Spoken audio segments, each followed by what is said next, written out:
Hello, everyone. Welcome to the Richest Men In Town podcast. I'm Mike Freeman, and along with my good friend and co-host Tyler Gould, we're excited to welcome you to our little podcast project. Tyler and I are just a couple of middle-aged husbands and dads driven to live our best lives. We want to be better every day, so here we'll be sitting down with great people. Not famous people, but great people that we admire, to learn their secret to living the rich life. Probably not the rich life you're thinking of. Our guests come in humbled and surprised at the invitation and hopefully leave feeling proud and grateful, realizing just how good they really have it. So pull up a chair, stay a while, and raise a glass with us as we toast our guests to the richest men in town. Hey, Brian Grow, man, this is a non-waiting room deal now. You're in. Whoa. Yeah, we haven't even warmed this room up, man. It's just like, let's go. It's season 5. It's a new look, and we're done. Before, every 4 or 5 weeks, Tyler and I would get together and make some meaning. Now it's like, let's get some Brian Grow in here and make meaning with him.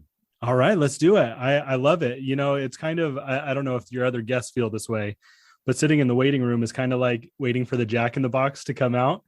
And, you're sitting here and you're waiting. And, I have like Reese's over here that I'm like, they're going to catch me right when I open it up and it's in my mouth. Who you going?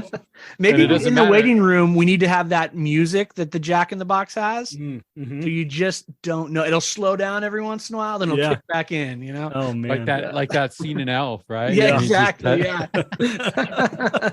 I love it.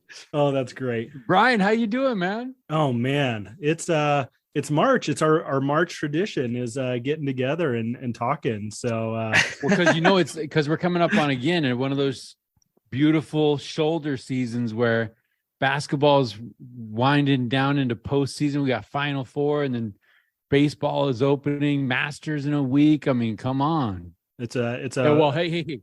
Let's be. I'm sorry, I completely forgot your favorite, the NFL draft. Oh, in a couple weeks. Yeah, it's coming up, and my Colts have a high pick, which tells you how our season went, but it builds up some more excitement for Lamar Jackson? Question mark? Ooh, I hope so. So here's what I hope they do. I hope they go into draft weekend saying, "Yep, we're taking a quarterback." Then they pivot on draft night. They take one of the top defensive ends or something like that, and then announce the next day, we've signed Lamar Jackson to a contract, and Baltimore says, "Oh no, we're not matching." And hopefully that's good. That's a very that could happen, man. Let's do it. 100%. It sounds kind of wild. Putting it in the universe. Yeah, it sounds kind of wild, but maybe they can get him for the bargain price of $200 million. Yeah, let's do it. I'm all for it. You know what? The funny thing about it is Mahomes got his deal and everybody was, shocked at how much he got, but a couple years after, and it looks pretty reasonable. Yeah, that's the way it always works. I wonder if, the Lamar thing is just baffling to me, to be honest with you. I don't know. Yeah, we can't even go there, man. We can't even make sense of that, right? We're not. I'm just trying to figure out, we're clearly missing something. We don't like good players, apparently. What's going on? I mean, it can't ever. You hear all this talk well, his mom's his manager. I'm like, is it really? They're like, oh man, you have all the talent in the world. You can lead us to a Super Bowl. But I don't like to negotiate with your moms. You know what I mean? What are we talking about? What's the deal with the exercise equipment? What is that? I don't know. Did you see the website, man? I did not see the website. It makes Richest Men In Town's website look like we are friggin' Fortune 500. You know what I mean? Hey, so you got to throw something up over the weekend. You got to get it out there. So Brian, we've had people on here that we're convinced are spies, right? They got disclaimers. I'm convinced that you might be a gym or say consultant on the side. Oh, dude, a little draft consultant. I would love that. Dude, he just calls you up and is like, talk to me, Brian. Should I hire Saturday as a coach? Yeah, do that.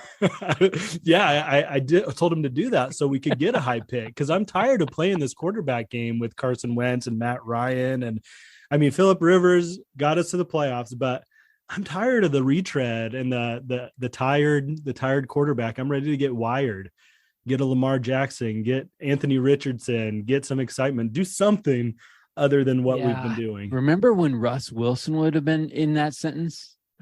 Oh man, if we could just get a little Russell Wilson, and then something happened. Yeah, but Yeah. it turns went out all- the Denver Broncos were a dumpster fire behind he the goes scenes, and no cringy. one knew. He goes You cringy know? with the Subway ads and like, Oh, what man, just no. happened? Well, let's be Hey, honest. did you go? dude. Did you go try his sandwich? Lamar's people might be Russell's people.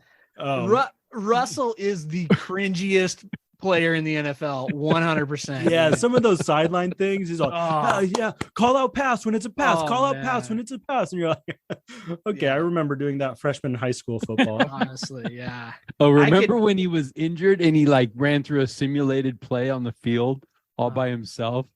That guy, honestly, he's the guy that you have on your team that you're like, you know, after a few times you've been around him, you're like, I freaking hate that guy. Dude. Like, if that guy talks to me one more time, you know what I mean? Well, the Raiders got a lot more That's why handsome. Cam Chancellor couldn't anymore. Yeah. Man. He had to just go. Here's what the Raiders did. It's like if we had Jimmy Garoppolo, Yeah. let's just say that was our quarterback, and we traded for Derek Carr, that's what we just did. It's just like, it doesn't matter, man. Yeah. No, Yeah. do not. Okay, I sounded off last week on this. I'm going to sound off again. There are some quarterbacks that are serviceable in this league that will get you 12 wins, but everyone 100%. wants Mahomes. Everyone wants the unicorn that can do all the jazzy stuff. You know what? 12-5 with the defense. But here's the Do thing. the Raiders all you have that need. defense though? No, that's No. their biggest problem. No, but just If- throw it to if the you've freaking got tight end every time. The tight end is a nightmare. We Well, you traded just all our traded tight him. ends. We got Oh, rid of our yeah. our great tight end. You Is got Al Austin Davis Hooper now. alive? Is Al Davis doing like the Elvis Tupac thing? Is Al Here's the- Davis here's alive? the He's thing. Obi-Wan It's Kenobi spirit in there. if you've got a Ford Explorer in your garage, and you're like, you know, it's been a good car, but I want, you know, it's got about 100,000 miles on it, but I'm going to buy this Ford Explorer. It's got 90,000 on it. That's what we did. That's what we did. Improvement. Yeah, Maybe they're taking that 1% better thing. Yeah. there you go. Not a bad model. It's frustrating. man. Too much. Frustrating. But hey, that's the life of a sports fan, right? I mean, That is the life of a sports fan, and that's why we Yeah. get to come here and get all that frustration out That's and, right. and come and Yeah. talk about some good stuff. that's it, man. Let's Yeah. talk about some good stuff. That almost started out like our fantasy, though, like the idea of getting Brian in here and just having a spin-off podcast about sports. We Yeah, did that for a 5 second, minutes. I was It all so Richest, good. Richest Men in Sports. That's our spinoff. Sounds like a actually, gambling who would podcast that be? That would for be sure. Mahomes and so Brian. Okay, let's talk about some good things. What's Cool. on your mind, man? What's rattling around your head these days? Well, yeah, with season 5 coming out, some of the themes that I've picked up on, one of the big ones is community. And even just for me personally, one of the things that's always fascinated me as a sociology major, this is things that I studied in school and things that really fascinated my mind. But even in a gospel setting, Zion has always been one of those topics that when that's brought up, I get excited. I get the excitement. Let's discuss this. Let's talk about it. And so many of your guests in the last few episodes have talked about like that community that they have around them, That belonging, right? the belonging, the relationships that they have, whether it's with people, whether it's in groups, whether it's with heaven. You've kind of hit the trifecta there with all those connections. And so that's really been big on my mind lately, just with how much it seems like those things are breaking down a lot in the world, and we can't have conversations about stuff anymore. And we have canned responses to all these different things in the world, and we're not so genuine anymore with what we're thinking, and we can't get down to what's best for people. We have to win. I have to be right. There's a whole big thing about with pride, in my opinion, in this. And so many of the things that your guests have shared in the last few weeks are the antidote to that, are the humility, are the are the things that will lead us back to being able to heal relationships and make those relationships something that are meaningful and ultimately making us rich.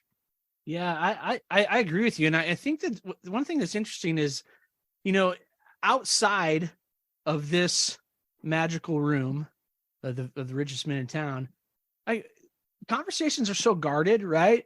We're so afraid to say something. We're afraid to offend. We're going to exclude someone by something we say or whatever it is.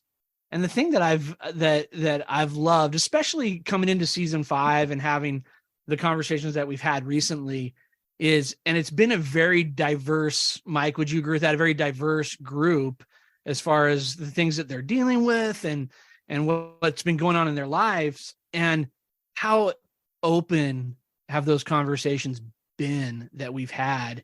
And I think on some level, when you're having those open, honest, vulnerable conversations, there's a healing factor that's involved with that, not just for the person that's sharing, but I can say from the person who's receiving those stories, there's a healing factor to my soul as well as I listen to that. So I just, Mike and I have been talking a lot lately about the power of story and the art of conversation. And man, I think it's never been so evident, especially as we've launched into season 5. Well, and I think Tyler, I know we're in vulnerable places because no one has answers.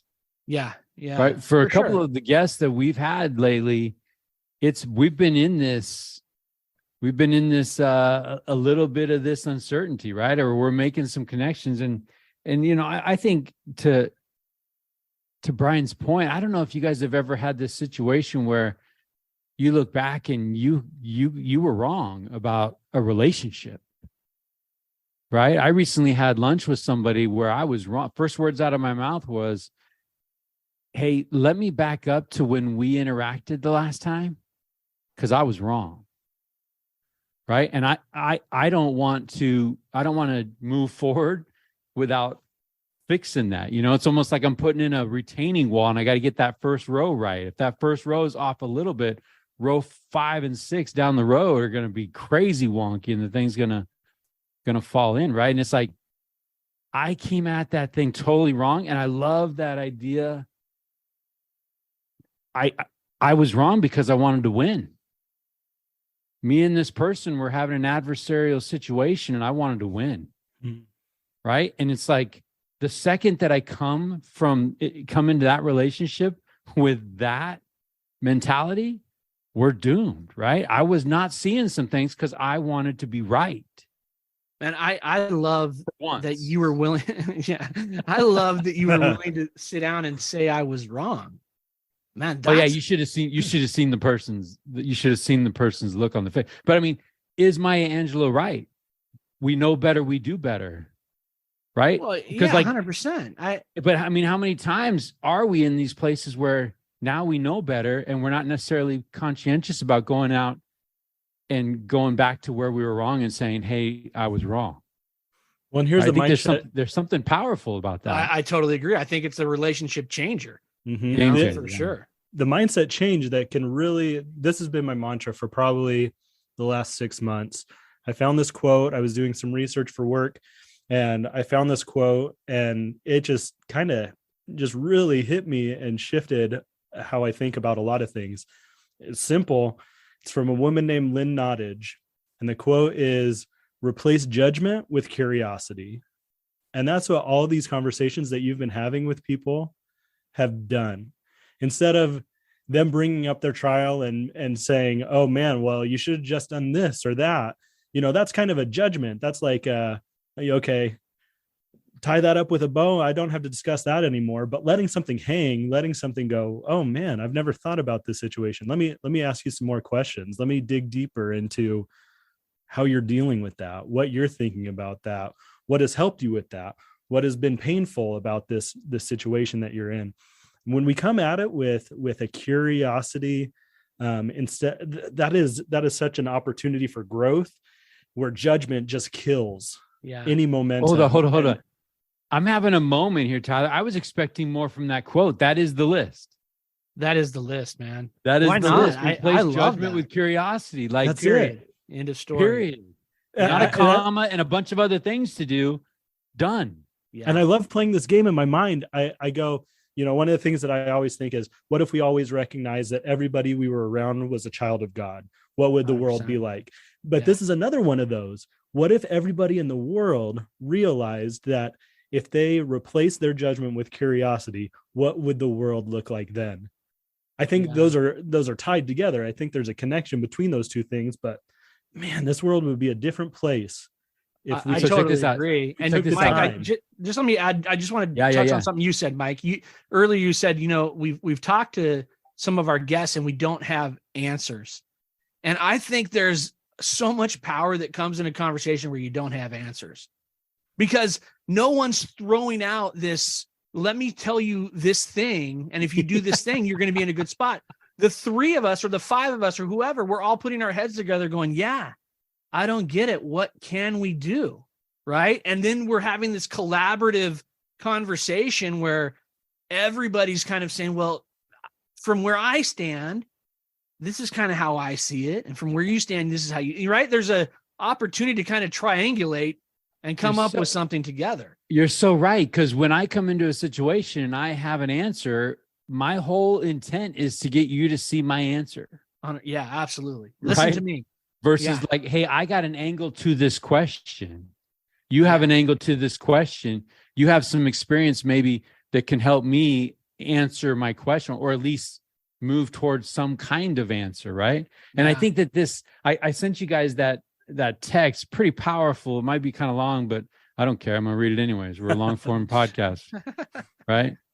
So this is Rainier Maria Rilke, and she says this: I would like to beg you, dear sir, as well as I can, to have patience with everything unresolved in your heart, and to try to love the questions themselves as if they were locked rooms or books written in a very foreign language.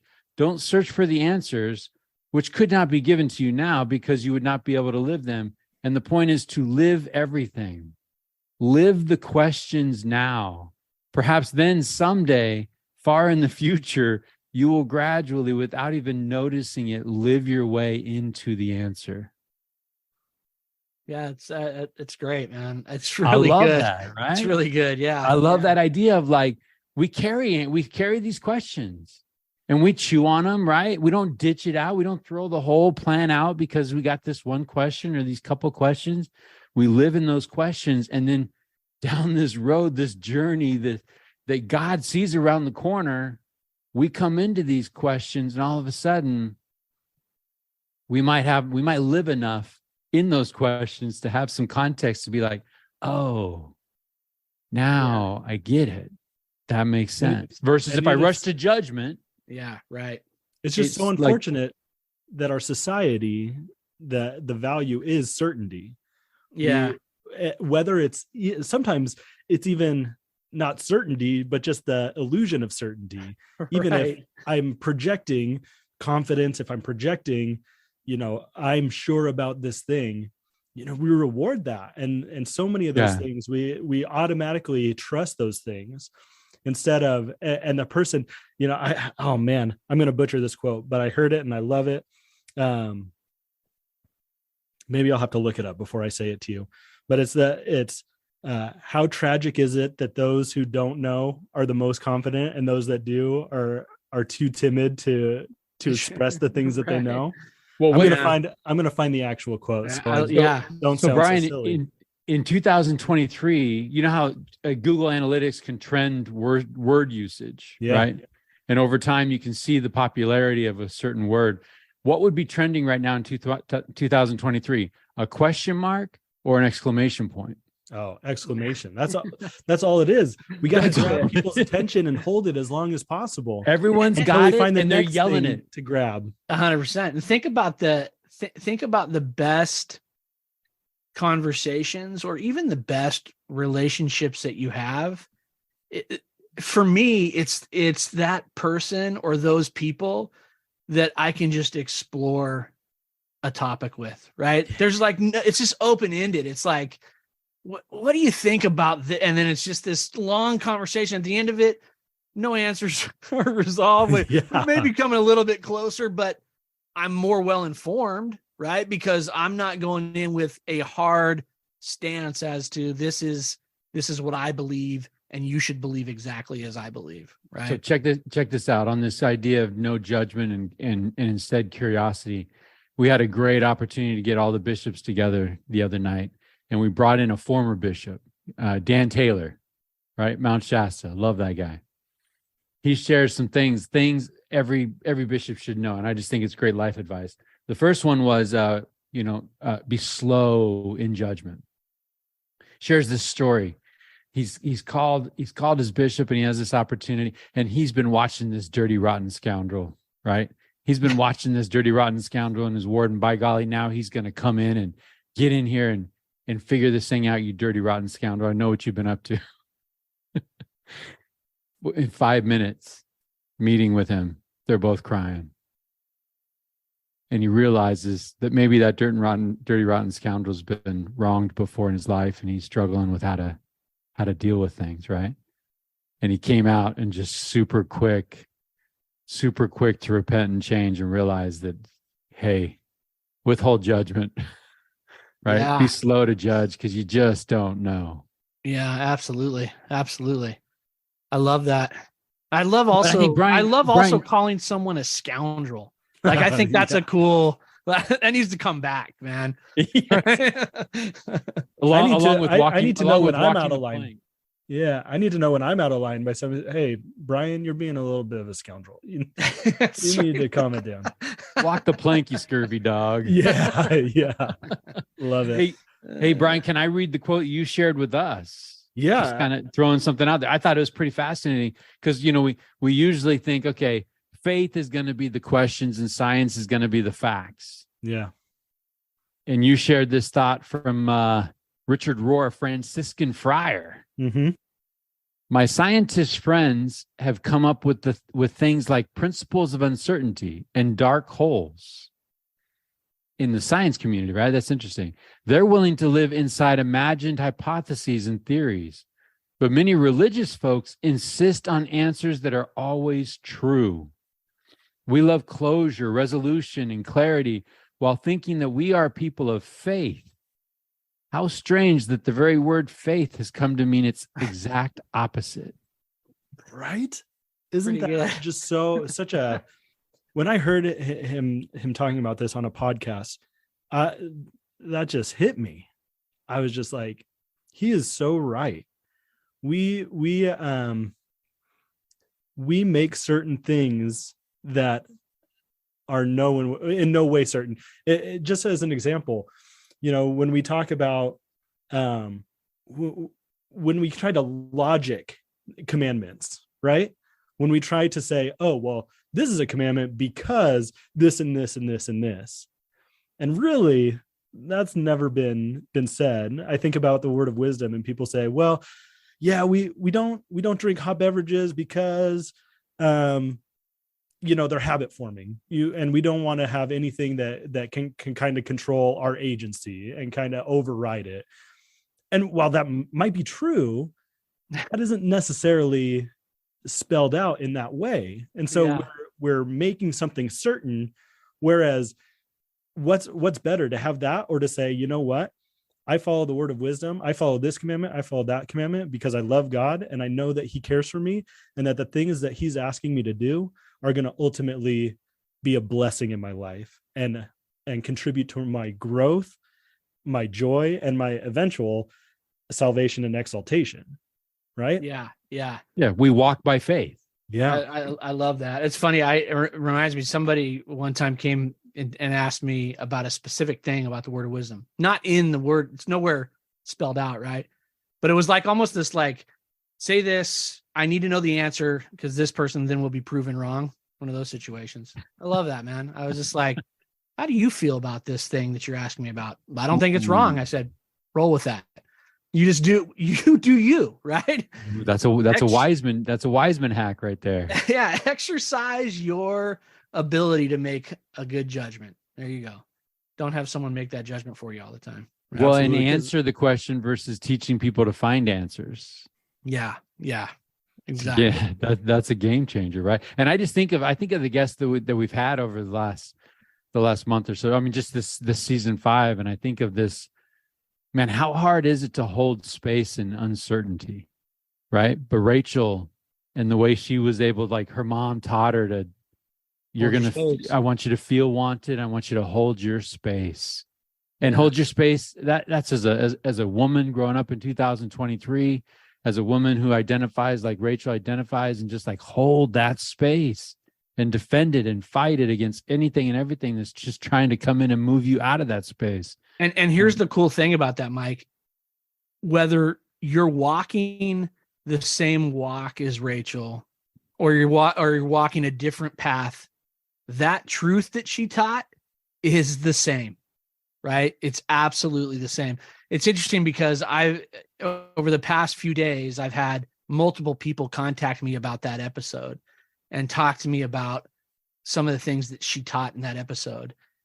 And I had someone tell me who was, I think, had some ideas in their mind about things. And they said, when she said, I didn't leave because he's never left me, it's changed everything for me. And, you know, it was like, their comment to me was, I feel that exact same way about my own walk. Right. So I love the fact that we can be walking different paths. We can be trying to find our way, but there's truths that are true no matter what, right? They're just there. And that idea of holding space was amazing. I owe Rachel a couple of nickels for that story. I've shared quite possibly one of my favorite answers on this podcast. You know, we were talking, I was hanging out with seminary kids, and we were talking about great questions, right? Great questions. When the Savior turns to his disciples in John 6 and says, will ye also go away? Man, this is a great question, right? When Saul on the road to Damascus finds out that Jesus is a reality, and he says, Lord, what wilt thou have me do? Man, great question, right? And I think when I'm hanging out with people, my new favorite kind of people, Tyler, like you were mentioning, is when I'm hanging out with you and my brain is making new connections based on 100%. What you're telling me. Because to me, that's the influence of the Holy Ghost. I know when I'm feeling the Holy Ghost, when I'm learning something. When Brian Grove's dropping Franciscan friars on me, I'm like, yep. At first, I was looking at my bracket. I'm like, where are those Franciscan friars? Yeah. What is that? Is that Creighton? What's going on? What about these Princeton Tigers, man? Here's the thing. Okay, I'm going off the rails. Hey, shout out San Diego State. Yeah, that's right. Yeah, I picked them to beat Alabama just because I was born in San Diego. I was like, let's do it. I didn't follow. I mean, this has been a wild. I mean, madness is an understatement. I totally agree. It's wild. And here's the thing with Princeton, like, this is totally not fair. First of all, you're smart as heck. You come from money, most likely, and now you're good at sports. Like, that is not fair. No. That, like, anything in the world that points to unfairness, I totally agree. We need to right that wrong. We need to right that wrong. Well, it's been righted. It's been Creighton me. That's the non-athletic, no money, and not smart is the fight I've been fighting every day of my life. That's why we come here to build each other up. I will rally around that cause anytime. Oh, that's too funny. That's too funny. I want to mention a couple things because I'm excited for, this is kind of our first episode in season 5 where we have Brian grow with us, and Brian's going to be with us on a regular basis. And we're excited about that. So, welcome to the Richest Men in Town family, Brian Grow. Do I get inside circle monogrammed polo or something? Yeah, well, you get to see behind the curtain where Mike and I argue about everything all the time. Oh, right? cool. Hey, send that guy a water bottle sticker. That's right. Sweet. Yes. Hey, it's coming your way, man. Yeah. All right, then I'll feel official. Yeah, but I'm excited about that. So we've got you joining us on a regular basis moving forward, and then Mike and I have been working on our first ebook, which we're super excited about getting out.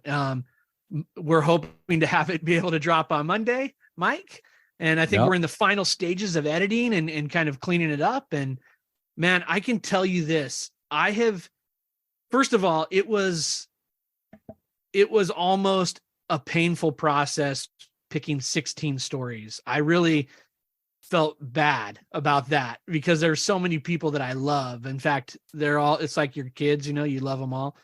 But as Mike and I were kind of talking back and forth as we were putting this book together, and I was reading some of these stories, going back and just having my mind blown again. And, I just can't. No. Hold on, Tyler. Yeah. You actually, at one point, you're working on it. You text me and say, basically, shame on us. Yeah, I think that was exactly. Shame on us for not highlighting and pulling some of these stories out and sharing them with the world in any way we can. Yeah. I know, like, when I'm reading something and I'm by myself. Keep your powder dry, man. And I'm getting emotional. I'm like, this is crazy. Like, people need this. So that being said, I'm super excited about it. 16 stories of love, faith, loss, and we should have thrown redemption on there as well, because there's some great stories about that also. But we still can. We still can. That cement is still wet before we send it off. But hey, I will tell you. I've got a great test in my office. Right, she shall remain nameless, but I work with somebody that is one tough cookie, and her claim to fame is I don't cry. Oh, and right here, she's working with somebody who is trying to follow the advice of the coach legend, Jimmy Valvano. And I'm going to laugh, I'm going to think, and I'm going to be moved to tears every day, or be moved, be stirred up. Right. Right. So that's what I'm trying to do every day. So I'm hanging out with her at lunch a couple of days ago, and I pull one of the stories out. Oh, man. I'm like, let me just run this one by you. And I read the story, and I'm kind of in the corner of my eye looking, right? You see it? And she cracks. Oh, wow. Does she try to hide it? Does she let it go? Or is she like... She does this, oh, what are you doing to me? Kind of thing. The old angry battle with the emotion. The angry battle. Oh, don't make me cry. That was actually spot on. That's how she sounded. So... Brian, it's going to be a treat, and the process has been something special, and I can't wait for the world to get their hands on it. It should be fun. Yeah, this is exciting. Is it just going to be on the website, and then people go to the website and can download it? Social media platforms, website. They'll drop a name, email, and we'll give them a free gift. So is there is there a bracket connected to this? Have you ranked them? No. And you're asking people that it's hard. It's hard enough to pick the champion. It's hard enough to pick the 16. We decided we were not going to be going into Elite Eight, Final Four champion of the world. Too painful. 16 stories. But the cool thing is, and we've mentioned this before, but we will have a Father's Day ebook as well, and a Mother's Day ebook, and those will help us lead up to a full book that we're working on from Richest Men In Town. So we're excited about that. There's a lot of good stuff happening, and I'm excited to circle back. I'm excited to have Brian be a part of this as we're doing it. So it's very cool. Very cool. Me too. These are the conversations that, I wish were much more normal. Yeah. I wish it was okay to sit on a park bench and like somebody sit next to you and just be like, hey, let's ask a few of these questions that you guys have been asking people for the last 3 years, 4 years. Have you guys been doing it? The last 3 years, you guys have been digging into people's hearts. And I wish that were a much more normal thing, that we were able to bridge that gap more often and more authentically. And that was a value of our society, that we could do that. So hopefully with at least the small RMIT society that you guys have started here, hopefully those things people are asking to the people around them, because these are powerful things. These are powerful conversations. Well, I think here, can I just share this? I've been thinking about what is RMIT, right? I think this book has even got me thinking, if this lands in somebody's social media feed and they're like, who are these guys? What is this about? I kind of love this thought, right? This idea of compassion versus equity, sympathy versus empathy versus compassion. And sympathy is I feel for that person. Mm-hmm. Empathy is I feel with that person. Compassion is I feel with that person and I'm compelled to do something about it. And that to me, this isn't just about feeling. This isn't necessarily even about just feeling with someone. We're not just in this like, hey, sit with our guests for a couple of hours and feel with them. We're into this next level of, and truly, what the Christ that I see in the New Testament models this perfectly. Feel with them, and then what are you going to do about it? Right? What are you going to do about it for them if you know them? For people that are like, people that, as I'm listening to this story, it makes me think of someone else. What am I going to do about that? And then even more importantly, what am I going to do with myself? Yeah. As a result of some of the things that I'm feeling. That's the level we want to get to. Folks, we're not just talking about feeling this. It's feeling something to move us, to make us do something about it. And I think that's the key. Yeah. Can I put in a quote here? Because that made me think of this quote from Margaret Wheatley, who's an author. She says that. Okay, Tyler Gould, have you ever read Margaret Wheatley stuff? I have not. No. We need to have an episode, especially for Mr. Sociologist, right? Or like Brian, that sense of community. Her thoughts on. Woo, lay it on me, man. What's Go the ahead. quote? Okay, give us a little teaser. So okay, and you may have found the heart of it for the RMIT group here. She says there is no power for change greater than a community that discovers what it cares about. Amen, brother. Yeah. So if this is a community of compassion, there's going to be a lot of good things happening in the world, and you guys are just going to keep gathering stories for people who are moved in one way or another to do something or something else because they heard somebody being vulnerable, being open, sharing their experience, saying, these are the things that I think I'm doing right, and these are the things that I am needing help with, that I struggle with, the daily struggles that I have. I think there can be a lot of power, no power greater for change than a community that discovers what it cares about. Well, I love I love that quote. And I think that, one of the things that we have planned for this, upcoming year and beyond is live events as well.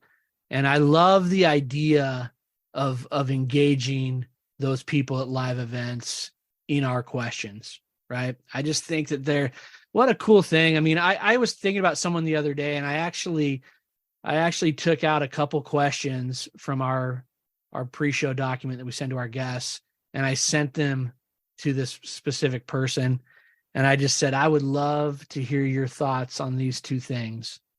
And just, I just think the thing that Mike and I have discovered, and then Brian, I know that you feel this, but, in these conversations, it's almost self-discovery, right? For our guests, I think sometimes they're discovering themselves, and every time they're unlocking something new in me, for sure. I think Mike would agree with that. So it's selfish. I'm a selfish guy at the end of the day. I really am. Hey, Tyler, can we circle back to Margaret Wheatley really quick? Yeah. Sorry, Brian, you just scratched the you got to keep it under 500 words, Mike. Okay, tip of the iceberg here. Okay. This is also from Margaret Wheatley. One of the things we need to learn is that very great change starts from very small conversations held among people who care. Yeah. Forget about the politics or the staff person who's driving you crazy. What are the things you really have deep, abiding concern for? What is it you really have some passion for? If you go into that question for yourself, you will find the energy to go forward. Well, very great change starts from very small conversations from people who care. Why don't you send Margaret an email and see if she'll come on? Get on. Yeah, absolutely. Let's get Margaret on the show. It sounds like she's already been doing it for a while. She might close up the book. She'll share everything that needs to be said, and we'll be done. What if we get to a place where it's like, thank you, Margaret, we're done. Yeah. You just put us out of our nonprofit business. We've plateaued. We have all the answers now. We can go forward and live perfect lives. That's true. Yeah. Well, Hold on. So Brian, you came up to me. You came up to me a little while back and was like, I feel like Nick Webb is a guy I got to hang with. What resonated with you from our conversation with him? That whole conversation where, he, like, just the way he spoke, I vibed with it. And You should have caught the after party. The after party was fun. Yeah, it was a lot so of fun. I would love to be introduced at some point, because I think the things that I'm looking for in life and a lot of different aspects of my life are things that he has found in community and being super involved. And I think there's parts of me that that want that, and because I'm not currently doing that, are like, okay, like, let's go, let's do things. Yeah. And there's sometimes there's like a hole that starts in your life and you're like, I need to fill that. And I think a lot of the things that Nick talked about being so involved, and what the work that he's doing at Shasta College, and I love all those things, and making sure people are having these conversations, because so many of the conversations and so much of the growth that I had was in higher education, was in college classrooms, were in places where I felt it was safe to talk about a lot of things that you bring up on social media, and all of a sudden you have 200 comments beneath telling you why you're an idiot. I love being able to have that place where you can say, hey, I'm wanting to understand the perspective of what's going on here. When we say something like socialism or Karl Marx, oftentimes that is like, whoa, but being able to look through, see what's actually said, and discuss, this is what he was saying, this is what people think he was saying, this is what's real, this is what's not. I think really what Nick just helped me see is just like, we are not, no matter how much we even try to, there is no possible way for us to not be dependent on one another. Yeah. There is no way. Yeah. Like, you are dependent for the roads you drive on, for the car that you built, the phone that you're on, the computer. All of this is because somebody else did something. Yeah. And no man is an island, dependent right? on it. No man is an island. And I think what he really taught me is that we unfortunately try to be too much of the time. And when we do, things happen. And I think that can be a huge variable in the mental health crisis that we have in our society. I think too often anxiety. Yeah, I agree. We're coming at this place where we're trying to build form and bring relationship. If we start, like he says, right? We get a relationship, we win. Yeah. And so many times I'm talking to people that want to buy something that's going to make all the problems go away. And it's like, guess what? Right? It's almost like we're baking cookies and we think one ingredient is going to give us the cookie. There are multiple ingredients, and then there's the recipe, right? And the relationships that we have is like one of the principal ingredients that we're leaving out of a lot of stuff. And then in the end, we're like, why didn't my cookies turn out? It's like, well, turns out you kind of need to start with those relationships and let the form will take care of itself. You get a room, Margaret, you get a room full of committed people, citizens in the room. The world can change. That reminds me, Brian, what's your take on a crumble cookie? All this cookie talk. Danger. Ingredients. I don't know what's good. I agree. No, I totally agree with you, Mike. I think it's funny because. No, hold on. Where are we going there? Oh, we'll go there in a second, but okay, for sure. You can't just throw that out there and then walk away. We did have a big conversation. I'm already looking for a house. I don't need to take out any other loans for cookies. Yeah, it is pricey. You're like, hey, let's just go get a crumble cookie. You walk out like $30 later. Hey, for $6, you can buy a cookie cutter. Like it cuts the crumble cookie into pieces, like for parties and stuff. Goodness. I have a butter knife, dude, that does the same thing. But I do think, like, I love the idea of the multiple ingredients, because you know, I tell people all the time, like, if there's anything that you think, and you know, it's a stretch, but if there's anything that you think that's good that I bring to the table, it's the result of interactions with so many different people, right? People shaped that. I mean, I know what I know. I you know, the things that I hold to be true are things that I've experimented on, but also that people have poured into me, right? And that's man, it would be tough to try to travel this road alone. I mean, that's that thing. One of the things I was going back and reading through one of our guests, and one of the things he said was, if someone says to me, I am what I am and I cannot change, I find that extremely offensive. That's what he said in one of our episodes.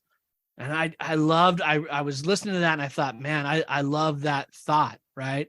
That is offensive. We should be offended by that, because if we accept that we are a completed project, man, that's a hard road, man. And I know people like that are sad, kind of in a miserable place. And yet they will tell you, I can't change. I am what I am. Man, that's a hard existence right there, you know? Well, I think also I think that is a hard existence. So is an existence without friction. Yeah. You know, there's a lot of people that are like, I don't like that person because I feel friction around that person. Well, that person is a change agent. That person is going through the world and is not okay with things as they are. So when you run up against that person, you feel friction. How about you lean into that, right? How about you explore where that friction is, and maybe, just maybe, that person's challenging you to find a better way by making a change. Absolutely. And in our societies, we so much of the problems come from our tribalism. So many problems come when we say, well, I'm going to stick with this group because they sound like me, they act like me, they believe like me. And then we start to get in these echo chambers, and ideas get perpetuated that aren't necessarily true because they're never challenged. Right. So being able it's a petri dish and you're growing your own culture stuff, right? Yeah. And not being able to in your group say, hey, we have space for somebody who believes the exact opposite, who has a different view and here on this or that. You know, that's hard. It's hard. It's really hard. And we need to, and that's why I think one of the things I've heard, you know, obviously the topics you don't bring up at family dinner, right? Religion and politics. And I think one of the byproducts of us believing that so strongly is that we've gotten really bad at talking about religion and politics. Mm-hmm. Well, Brian, we have politics in our religion. It's you know, mm-hmm. We talked seating charts the other day, seating charts in the church, you know, like, well, I go to church and I sit by so-and-so and I don't like sitting by so. It's like, yeah, absolutely. Yeah. I recently re-listened. Where's Jesus in that? Yeah. I recently listened to Mitch Barr's podcast with you guys. And he talked a lot about stuff like that. And vertical, focusing on the vertical and not necessarily the horizontal. Yeah. Right. But, you know, I think without those opportunities to hear somebody else's perspective and to weigh it and to measure it and to get curious about it, to, you know, either adopt something or to just gain understanding. I think when we're able to do that, we come out so much better instead of trying to impose the things that we are already holding on everybody else. We just become a much more well-rounded, you know, if we talk about a wide receiver in the NFL, instead of the guy that just runs go routes, we become somebody that can run the go route, but can do the comeback, the post, you know, can catch a screen and take it to the house. We learn all these different things and we just become much more well-rounded and able to take these things. And that's why I think so many of the people that you've talked to, I think it was Rachel that talked about how her experience is traveling in so many different places in the world just gave her that perspective, gave her that understanding that Different people do things in a lot of different ways, and there's 100 ways to skin a cat. Maybe there's a less gruesome way to say that. The actually, cat lovers. We just lost guy. all of our cat lovers, and we have a big contingent. I'm a dog guy. Cat people can, My dad's with you. But I think when we have those opportunities to see things done in a different way, we get to see the merits of the things that we do well, but we also get to see the areas where we need improvement and need to think a little bit differently. Yeah. I love that thought. Yeah. I think that we started this conversation with community, and I think that there just needs to be some intentionality in seeking out conversation that might be uncomfortable. Right. I was just hanging out with a school that is doing this. Right. So To Kill a Mockingbird is the book, and they're having a conversation. Oh, amazing. Right. Amazing, Makes me want to read it just talking about it. But so they're having this conversation. Hey folks, in this book, there's going to be some words in here that we find culturally, we find offensive.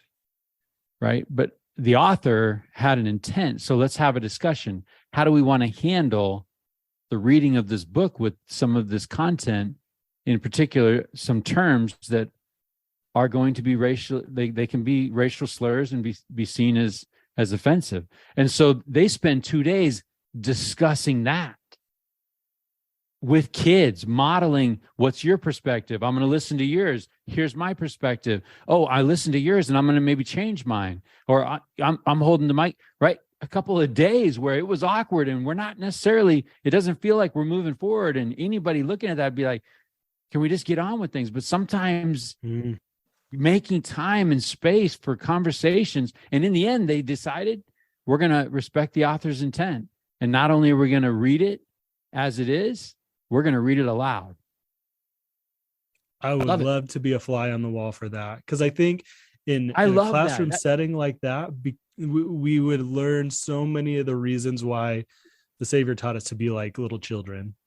Because when they understand the gravity of a situation, when they're presented with something in that context, man, the way that they think is, I think we sometimes have unlearned a lot of the things that we should be doing and that our children model. I think my kids do that for me a lot when I see how they handle situations, how they handle frustrations in their personal lives, how they handle meeting new people and things like that. I go, man, I wish I could just walk up to a kid because he had a cool backpack and just like be his friend automatically. I wish I could just be walking down the street and be like, you know what? That guy has a pretty cool shirt on. I'm going to go, like, we're friends now. Like we're just best friends. And the world goes on. Part of the magic sauce there is there's no ego. Yeah. Right. There's truth in that line. You're only 16. You don't have a rep yet. Yeah. That Will Smith or DJ Jazzy Jeff and the Fresh Prince or something like that idea of like, there is no rep to uphold. There's no image to uphold, right? I'm trying to figure this thing out myself. And when I heard that teacher talking about that, it's like, I want to be a student in your classroom. That's amazing. That's incredible.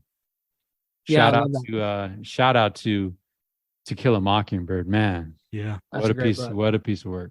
Well, and that's such an important thing. A great example of boundary setting, of saying, hey, I'm letting you figure out where the line is here. Because I think one of the big things is setting the boundaries in our life. What's okay, what's not okay, and what's okay in a certain context. We're not going to be using this word. This is not giving the word free reign in our language now, but this is understanding. And you're going to feel uncomfortable when it's your turn to read out loud and you come to the word. There's going to be a pause, and there's going to be some gross feelings probably saying it and going on, and you're going to have to process that. You're going to think through that. So putting that in a place where somebody can do that and feel like I'm in a safe place to experience all these feelings and these emotions and work through it. That's huge.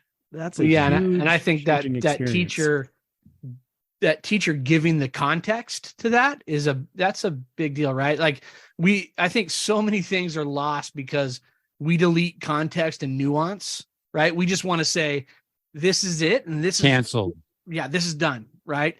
We delete the context. We delete the nuance to the conversation. I think if you bring all that back in, we can get through those things. And granted, it can be uncomfortable. It could be, but I think it's important. I agree with you. Kudos to the teacher that created that environment. That's a cool thing. We were talking, I was in a meeting, and one of the prompts for the startup of the meeting was it's Women's History Month, right? And so we were going around important women in our history. And coworkers shared about his mother, and what really touched him as she passed away, and he got to hear how other people knew her, and it was different. It added some depth and dimension to the way he knew her. Yeah, and he starts to see his mom as this complete, whole, complicated, dynamic, amazing person. Versus he knew her to be amazing, but he had no idea of the full picture of who his mom was, right? And I think so many times that context and nuance, we like to see people as two-dimensional. Yep, I got that. I knew. Yep, I read a paragraph on that person. I know everything about that person. It's like, you do not. Well, we do it to ourselves. We profile ourselves and put us on a social media platform, and we say, this is who I am. And so much of the time it's not. And, actually one of the things that I've been struggling recently with is like, who the heck am I? Sometimes when you get wrapped up in work and family and kids and things like that, you're like, oh, I have free time. Like, what do I even enjoy anymore? Like, what do I want to be doing? Like, who the heck am I right now? And so that's something I've been personally just been like trying to figure out, because so much of the time, they say, oh, who are you? Well, I'm Becky's husband. I'm Gwen and Henry and Joel's dad. And I'm a Lakers fan. I'm a Colts fan. I enjoy podcasts. I'm a podcast guy, and we kind of compartmentalize, and sometimes we don't just we can't put into words who we really are. Well, we're going to go way, way back. So we talk about, Tyler, this podcast being in our heads a decade ago. Yeah. Well, this podcast, the podcast, the original efforts was a blog, and Tyler wrote a blog post called Blow Up the Box. And that idea of the world is trying to put us in that box. And it's like, you know what? I love me some Jesus Christ, and I love me some punk rock, right? Like that idea of hold those two, right? Yeah. You can understand that I'm not who you think I might be. But I love, to Brian's question, I love that exercise, because in the whirlwind, we could lose ourselves. We could have these things that we used to like, these things that used to bring us joy, and the whirlwind of life maybe stripped us of those things. And then we're sitting there and we have no color to our life because we're caught up in all these roles. The roles are amazing. They're chains we choose, right? We choose those chains to bind ourselves to, in duty and responsibility and all those things. But we owe it to ourselves to not lose that color. This is a conversation my wife and I have all the time. It's like, hey, we used to be this, and now we're sort of like, what do we do? We go out to eat? Like, is that who we are? You know what I mean? So it's like, honestly, we have those conversations. It's like, all right, let's hit reset. We've gotten into this. One of my favorite things, Brian, you taught me was this idea of ruts, right? And I think I think there's a time and a place to sort of evaluate Are we in a rut? Are we in a good place? Or are we in a bad place? Rut or groove? Yeah. Are we in a rut? Or are we in a groove? I think that's important, man. Because it's easy, especially, I will say, time, we'll fill time no matter what stage of life we're at. We're going to fill the time. And, whether some of it's good, some of it's bad, some of it's indifferent. But Brian, I think in your stage of life, it's like, you're swimming in it, man. And it's like, it's easy to get lost because every person is looking at you saying, what you got for me? Like dependent, you know what I mean? Like really dependent. Like right now I have people that are dependent on me. Like, hey, I want to go on a better date than I can afford. I'm like, no, that's not dependent. That's called, we're in the wants versus needs training right now. Yeah. That's where the Goulds are. So, but I think we owe it to the people in our lives to show up. Oh, totally. Whole, yeah. Like to show up alive, to show up in color, to show up fully developed or developing. And we don't, if we show up gray, what are they getting from dad? What are they getting from husband if we don't have a spark? Yeah, it's funny. It's interesting. Well, I thought it was funny. We went into some of that conversation with some guests, right? Like, yeah, how do we get that back? My son flew home the other day from BYU, and he brought his skateboard with him, and he's like, "Dad, get your board. Let's go." And I was like, "Yeah, let's go." And so we did. We spent a little time, but I love that. It's like it's a reminder of, hey, this is what we were together, like, where are you at, man? It was a cool reminder for me. Okay. Hold. I gotta just poke at that one a little bit. Right. Like, yeah. Does Ricky bump up the life insurance when she sees you walk out the door with your board? Or like, no, are you confident and you're confident that the joints are going to work and bones and tendons and you're good? Yeah. Like, you get to an age where you start to, what your limit is. And so you play within those lines a little bit, Yeah. But I still, it's like the other night I was out with Gwendolyn and she wants to learn how to do some stuff on the skateboard. So I was kind of showing her some stuff and I took a spill, and I laid in the street for a minute and then drug my tired old bones up and dusted off, man. But I just think it's a good reminder, it's like, we're more than just the guy that works 12 hours a day and, is grinding it out. So, well, here's how I know I'm getting more into that category. My best friend's son, 9-10 years old, said, "Hey, we're going to race." And I said, "Okay." We race. I beat him. He said, "Oh, my shoe came untied. Let's go again." I said, "Okay." And I'm like, man, I don't really want to do this again. I did. And I pull up halfway through and the hammy has twinged a bit. And I know I'm getting up into that category soon. My question for you two is when are some of the offspring of Mike and Tyler going to get on this thing? Because it sounds like you have some good. Your son's got a good head on his shoulder to say, "Hey, Dad, let's get you out and get you back into living." That is pretty intuitive. Yeah, it's interesting that you asked that question, Brian, because my daughter actually sent me a text message a couple weeks back. And she said, "I'm listening to," I can't remember what episode it was, but she was listening to one of our podcasts. And she said, "When are you and Mike going to have Kelly and Ricky on the show?" And I thought that would be interesting. I think I threw that at you, Mike. And I think Mike's comment was, "I don't know that we'd survive," or something, something like that. So has this conversation been had, or is this just still imaginary? Like, no, we're waiting to spring it on a double date. We're gonna be hanging out over. Walk into a room and there's 4 microphones sitting there, one of those kind of deals. This is the double date. Oh man, that'd be great. But yeah, I think it would be good. It's interesting because you were talking about, I think it was you, Mike, talking about the person who was describing his mom and getting a complete picture of his mom. As you were saying that, I was like, oh my gosh, like, I think my understanding of my own mother is limited to her as Tyler's mom. Mhm.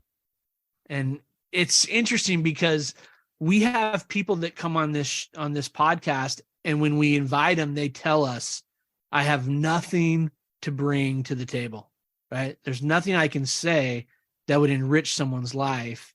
And 2 hours later, we've laughed, we've cried, we've taken pages of notes.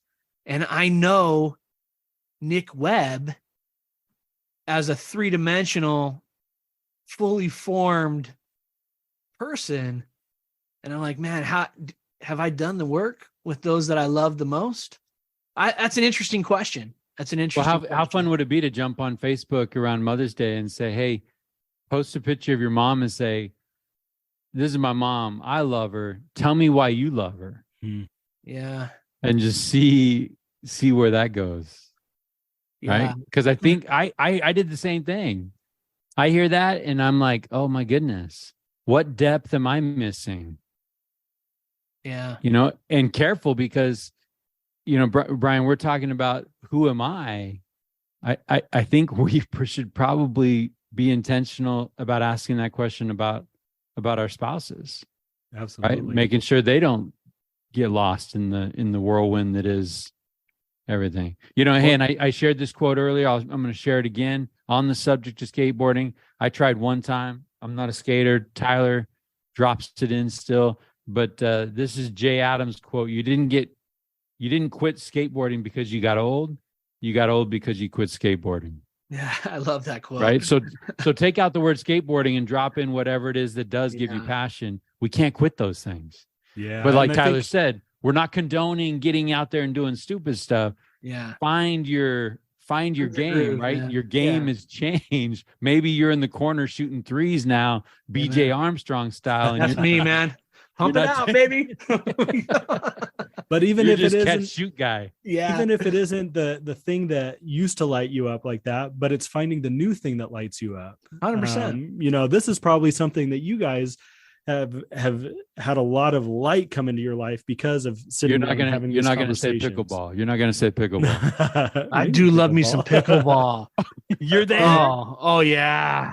I would play pickleball every day. It's amazing, man. What? Oh my gosh. When next time you're here, man, we are playing pickleball for sure. It's happening. I'll just bring my ping pong paddle and we're good, or what? Bring whatever you want, man. I got pickleball gear coming out my ears, man. You got gear. You're geared up. I got headbands, long socks, wristbands, and paddles for days. That's awesome. One of my favorite quotes, though, just to tie a bow on this kind of conversation, is don't look for what the world needs.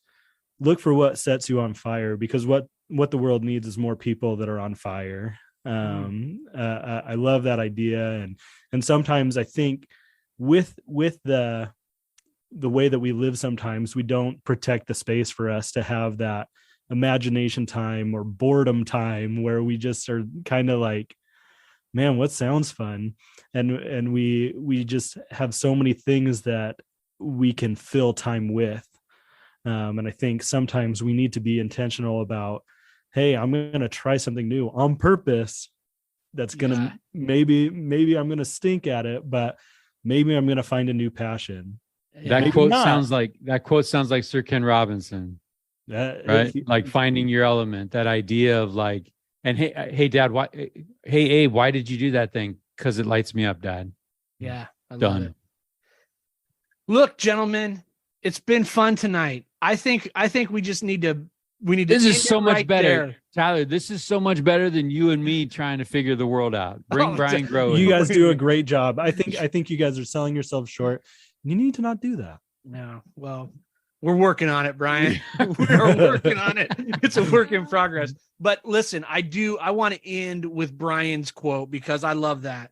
You know, don't look for what the world needs. Look for what sets you on fire, right? We need more. Brian, you said we need more people on fire. I totally agree, man. Let's, I love this opportunity for the three of us to come together, kind of put our heads together, maybe solve a few things, maybe widen the gap on a few things, right? But one way or the other, a good conversation was had. So I feel richer for it. Brian, awesome. It's great to see you tonight. I look forward to our next session.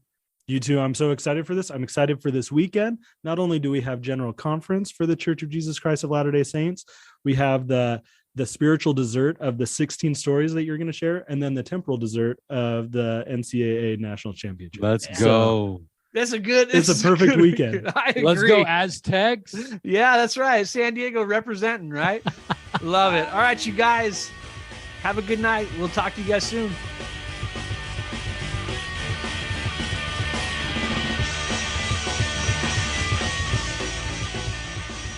Good idea, Ernie. A toast to my big brother George, the richest man in town.